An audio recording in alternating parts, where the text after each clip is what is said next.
बिस्मिल्लाहिर्रहमानिर्रहीम। अपना Islamic studio में खुश आमदीद। मोअज़्ज़िज़ नाज़रीन, एक रियासत के बादशाह ने ये ऐलान करवा दिया कि कल सुबह जब मेरे महल का मरकज़ी दरवाज़ा खोला जाएगा तब जिस शख्स ने भी महल में जिस चीज़ को हाथ लगा दिया वो चीज़ इसकी हो जाएगी।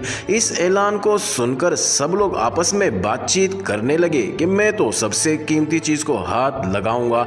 कुछ लोग कहने लगे मैं तो सोने को हाथ लगाऊंगा, कुछ लोग चांदी को, तो कुछ लोग कीमती जेवरात को, कुछ लोग घोड़ों को, तो कुछ लोग हाथी, कुछ लोग दूध देने वाली गाय को हाथ लगाने की बात कर रहे थे।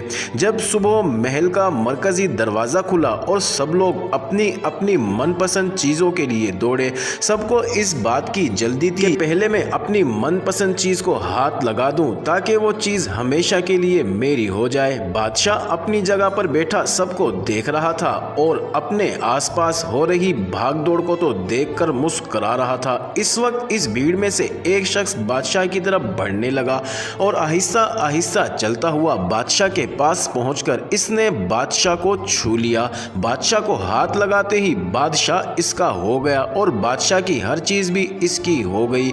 जिस तरह बादशाह ने इन लोगों को मौका दिया और इन लोगों ने गलतियां की, ठीक इसी तरह सारी दुनिया का मालिक भी हम सबको हर रोज़ मौका देता है। लेकिन अफसोस हम लोग भी हर रोज़ गलतियां करते हैं। हम अल्लाह रब्बुल इज़्ज़त को हासिल करने की बजाय अल्लाह रब्बुल इज़्ज़त की बनाई हुई दुनिया की चीज़ों की आरजू करते हैं। लेकिन कभी भी हम लोग इस बात पर गौर नहीं करते कि क्यों ना दुनिया के बनाने वाले मालिक को पा लिया जाए। अगर मालिक हमारा हो गया तो इसकी बनाई हुई हर चीज़ भी हमारी हो जाएगी। मोअज़्ज़िज़ नाज़रीन, उम्मीद करते हैं आपको ये इंटरेस्टिंग वीडियो ज़रूर पसंद आई होगी। तो आप हमारे चैनल अपना इस्लामिक स्टूडियो को ज़रूर सब्सक्राइब कर दें और बेल आइकन के बटन को भी प्रेस कर दें ताकि आने वाली मज़ीद इंटरेस्टिंग वीडियोस आपको मिलती रहे।